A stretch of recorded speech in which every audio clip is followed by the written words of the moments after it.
Good evening दोस्तों, पंडित G S academy में आपका स्वागत है। दोस्तों आज का सेशन आपके एनसी का हम लोग दोस्तों आपका वीडियो नंबर 2 यानी कि यूनिट नंबर दूसरा पढ़ेंगे। दोस्तों आप लोग से आग्रह है कि जो भी वीडियो एक नहीं देखे हैं वो जाएंगे और प्लेलिस्ट में दोस्तों एनसीईआरटी थ्योरी नाम पे दोस्तों आपके प्लेलिस्ट बना दिया गया है, वो जाके आप जरूर देखेंगे। दोस्तों कल हम लोगों ने क्या पढ़ा था, थोड़ा सा रिकॉल कर देते 2 मिनट में। पहला हम लोग पढ़े थे कि प्रकाश क्या है। प्रकाश दोस्तों क्या है, ये कल हम लोगों ने पढ़ा था। प्रकाश क्या है दोस्तों, और दूसरा हम लोग पढ़े थे कि प्रकाश का प्रकृति कैसी होती है। ये दोस्तों हम लोग पढ़े थे। बहुत सारे वैज्ञानिक आए, न्यूटन ने अलग थ्योरी दिए, आपके हाइगन साहब ने अलग दिए, मैक्सवेल साहब ने अलग दिए। तो ये दोस्तों सारे आपके फैक्ट वीडियो नंबर 1 में आपको मिल जाएगा। जरूर आप जाके वीडियो नंबर 1 देखेंगे। आज दोस्तों ये ऑप्टिक्स चैप्टर का वीडियो नंबर दूसरा है। तो चलिए सेशन स्टार्ट करते हैं। अगर वीडियो अच्छा लगे दोस्तों प्लीज़ लाइक कर दीजिएगा और शेयर कर दीजिएगा। तो चलिए सेशन स्टार्ट है दोस्तों। और आपके एनसीईआरटी का आपका दोस्तों हर वो लाइन आपको सिखा दिया जाएगा। पढ़ने के बाद दोस्तों आप जरूर कहेंगे मैंने कुछ पढ़ा है। आपको बिलीव नहीं होता है, वीडियो पे बने रहे दोस्तों। चलिए तो सेशन स्टार्ट करते हैं। प्रकाश का गुणधर्म आज हम लोग पढ़ेंगे दोस्तों। जैसे हम लोग कल प्रकाश क्या है, प्रकाश की प्रकृति कैसी होती है और प्रकाश का गुणधर्म दोस्तों, ये तीनों। तो आज हम लोग पढ़ेंगे प्रकाश का गुणधर्म। तो देखिए दोस्तों प्रकाश का गुणधर्म यानी कि प्रकाश का गुण क्या क्या चीज है उसमें हम लोग देखेंगे। तो दोस्तों पहला पॉइंट क्या है, प्रकाश एक प्रकार की ऊर्जा है या प्रकाश ऊर्जा का एक रूप है। दोस्तों प्रकाश एक प्रकार की ऊर्जा है या प्रकाश ऊर्जा का रूप है दोस्तों, इसका गुणधर्म है तो प्रकाश का गुणधर्म है। दूसरा पॉइंट हम लोग देखेंगे कि प्रकाश विद्युत चुंबक तरंग के रूप में संचरित होती है। दोस्तों जो भी प्रकाश आता है वो विद्युत चुंबक तरंग के रूप में दोस्तों आपका गमन करती है या संचरित होती है, ये आपको जरूर याद रखना है। प्रकाश का गुणधर्म है दोस्तों, प्रकाश एक प्रकार का ऊर्जा है, प्रकाश विद्युत चुंबक तरंग के रूप में संचरित होती है। तीसरा फैक्ट देखेंगे हम लोग क्या है, जो प्रकाश दोस्तों हम देख पाते हैं, जो प्रकाश हम देख पाते हैं वो दृश्य प्रकाश है। जो प्रकाश हम देखते हैं यानी कि वो क्या है दोस्तों, दृश्य प्रकाश है। लाइट से दोस्तों यानी प्रकाश से बहुत ऐसा रे आता है जो हम आंख से नहीं देख पाते हैं। अल्फा बीटा ये सारे आते हैं, बट हम लोग देखते हैं किसको है, तो दोस्तों दृश्य प्रकाश को ही हमारे आंख दोस्तों उसको देख पाते हैं। यानी कि जो हम लोग देखते हैं वो दृश्य प्रकाश के रूप में है। ये आपको याद रहना चाहिए दोस्तों। दृश्य प्रकाश का तरंगदैर्घ्य कई एग्जाम में पूछे जाते हैं। दृश्य प्रकाश का तरंगदैर्घ्य आपका 400 से 700 नैनोमीटर, कितना दोस्तों, 400 से 700 नैनोमीटर आपका दृश्य प्रकाश का तरंगदैर्घ्य है। आपसे पूछ लेगा दृश्य प्रकाश का तरंगदैर्घ्य कितना है, तो 400 से 700 नैनोमीटर, ये आपको याद रखना है दोस्तों।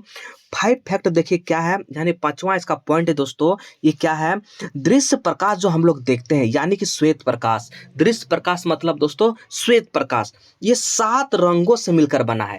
दृश्य प्रकाश कितने रंगों से मिलकर बना है, 7 रंगों से दोस्तों। यहाँ पे VVI भी लिख दिए हैं, कई एग्जाम में इस चीज को पूछा गया है। जो प्रकाश है कितने रंगों से मिलकर बना है, तो 7 रंगों से। कौन कौन, VIBGYOR,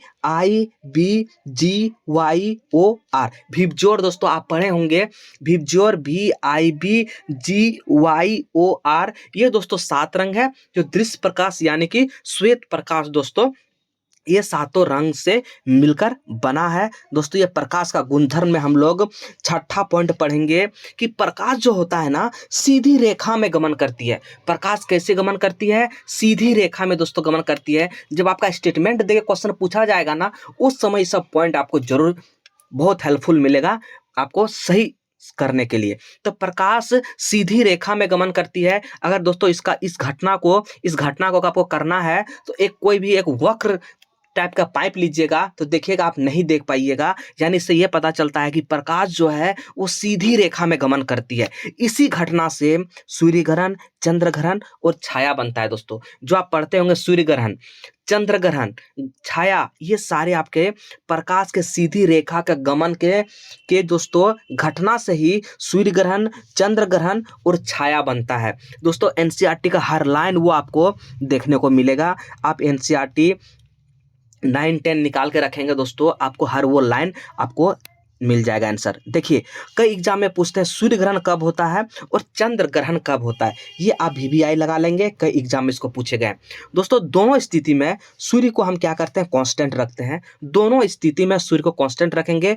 अगर बीच में मून आ गया दोस्तों, अगर बीच में मून आ गया तो वो सूर्य ग्रहण होते हैं। अगर बीच में दोस्तों अर्थ यानी पृथ्वी आ गया तो वो चंद्र ग्रहण होते हैं। बीच में अगर मून आ गया तो सूर्य ग्रहण होते हैं, बीच में दोस्तों पृथ्वी आ गया तो चंद्र ग्रहण होते हैं। यानी कि सूर्य और पृथ्वी के बीच, सूर्य और पृथ्वी के बीच चंद्रमा आ गया तो सूर्य ग्रहण, सूर्य और चंद्रमा के बीच पृथ्वी आ गया तो दोस्तों चंद्र ग्रहण, सूर्य और चंद्रमा के बीच पृथ्वी आ गया तो चंद्र ग्रहण, सूर्य और पृथ्वी के बीच चंद्रमा आ गया तो सूर्य ग्रहण। ये दोनों फैक्ट आप याद रखेंगे, कई एग्जाम में इसको पूछे गए हैं। अब देखिए दोस्तों नोट करके भी लिखे हैं, प्रकाश एक प्रकार का अनुप्रस्थ तरंग है। ये नोट आप जरूर याद रखेंगे, प्रकाश एक प्रकार का अनुप्रस्थ तरंग है। कई एग्जाम में, जितना एग्जाम होता है, अनुप्रस्थ तरंग कैसा तरंग है, अनुप्रस्थ तरंग दोस्तों प्रकाश का एक प्रकार का तरंग है। कैसा है, अनुप्रस्थ तरंग। ये कई एग्जाम में पूछते हैं। एक अनुप्रस्थ होते हैं, एक अनुधरी होते हैं। दोस्तों देखेंगे जब आप ये जो तरंग के रूप में जो चलती है दोस्तों, ये तरंग के रूप में अनुप्रस्थ तरंग होती है, और जो इक्वल चलती है दोस्तों अनुधरी तरंग होती है, एक अनुप्रस्थ होती है। तो प्रकाश एक प्रकार का अनुप्रस्थ तरंग होता है। देखिए यहाँ पे नोट में देखिए, सूर्य से जो प्रकाश आती है अनुप्रस्थ तरंग के रूप में आती है। सूर्य से जो प्रकाश आती है वो अनुप्रस्थ तरंग के रूप में आती है दोस्तों, ना कि अनुधरी। अनुप्रस्थ अनुप्रस्थ अनुप्रस्थ, प्रकाश मतलब अनुप्रस्थ। इसको याद करने का ट्रिक भी देख लीजिए, प्रो प्रो प्रो अनुप्रो प्रो प्रो, यानी ये ट्रिक हुआ, प्रो से प्रकाश, प्रो से प्रस्थ। ये दोस्तों एक ट्रिक है। प्रकाश एक प्रकार का अनुप्रस्थ तरंग है, सूर्य से जो प्रकाश आती है अनुप्रस्थ तरंग के रूप में आती है। ये आपको जरूर याद रखना है। नेक्स्ट देखिए क्या है, प्रकाश की चाल हम लोग जानते हैं दोस्तों कितना होता है। प्रकाश की चाल 3 × 10⁻, दोस्तों 8 मीटर पर सेकंड होता है। ये जो फिक्स होता है, इसको मापने वाला वैज्ञानिक कौन है, रोमर। इसको मापने वाला वैज्ञानिक कौन है दोस्तों, रोमर है। इसे आप याद रखेंगे। प्रकाश की चाल को मापने वाला वैज्ञानिक आपके कौन है, तो दोस्तों रोमर है। अब देखिए यहाँ पे क्या फैक्ट और है, प्रकाश की चाल अलग अलग माध्यम में, प्रकाश की चाल अलग अलग होती है। प्रकाश की जो दोस्तों चाल जो अलग अलग माध्यम में, प्रकाश की चाल अलग अलग होती है। प्रकाश की चाल अलग अलग माध्यम में, प्रकाश की चाल अलग अलग होती है। ये आपको याद रखना है। प्रकाश की चाल जो 3 × 10⁸ मीटर पर सेकंड होता है, इसको मापने वाला कौन है, तो रोमर है। इसको मापने वाला कौन है, तो रोमर है। इसे आप याद रखेंगे। इसको मापने वाला कौन है, तो रोमर है दोस्तों। इसे आप जरूर याद रखेंगे।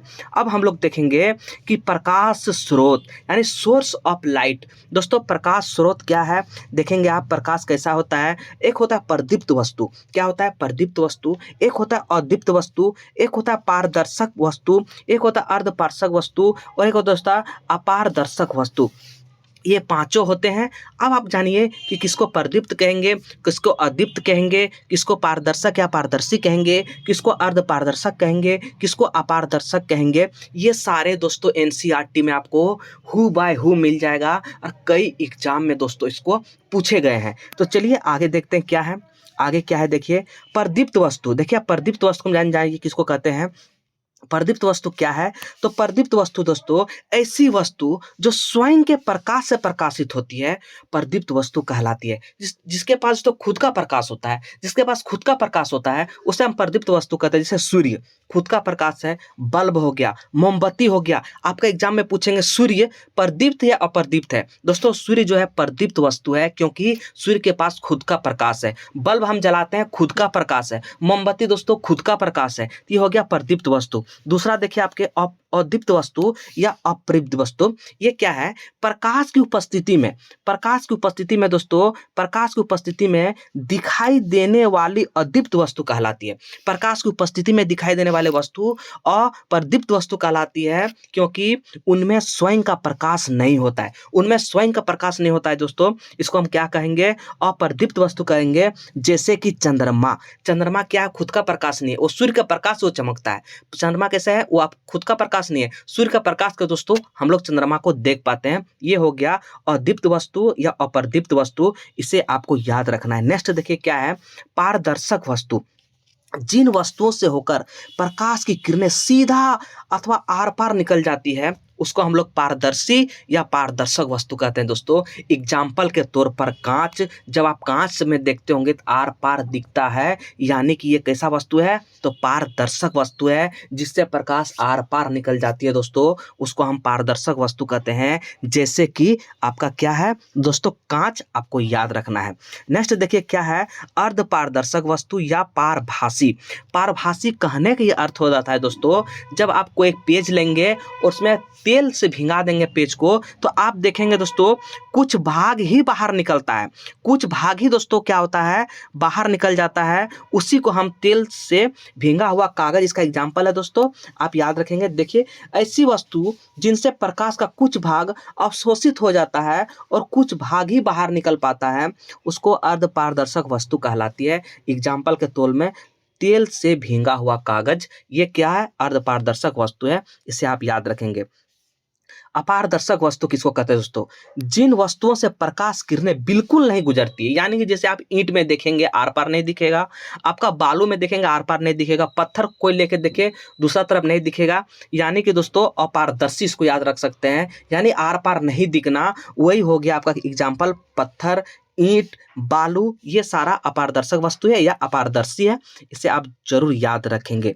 नेक्स्ट देखिए आपके क्या है, नोट देखिए लिखे हैं, जुगनू भी तो चमकता है दोस्तों, रात में जुगनू चमकता है, जिसके पास खुद की प्रकाश नहीं है, जुगनू के पास खुद का प्रकाश नहीं है, इसे हम जैविक प्रकाश में रखेंगे। आपको एग्जाम में दे देगा जुगनू जो चमकता है वो किस तरह का प्रकाश है, तो दोस्तों ऑप्शन है प्रदीप्त, अप्रदीप्त, अपारदर्शी, पारदर्शी, यानी कि दोस्तों जुगनू जैविक प्रकाश में रखे जाएंगे, जुगनू जैविक प्रकाश में रखे जाएंगे। दोस्तों ये आपका जो वीडियो नंबर 2 है, छोटा छोटा रहेगा बट बहुत काम का रहेगा दोस्तों।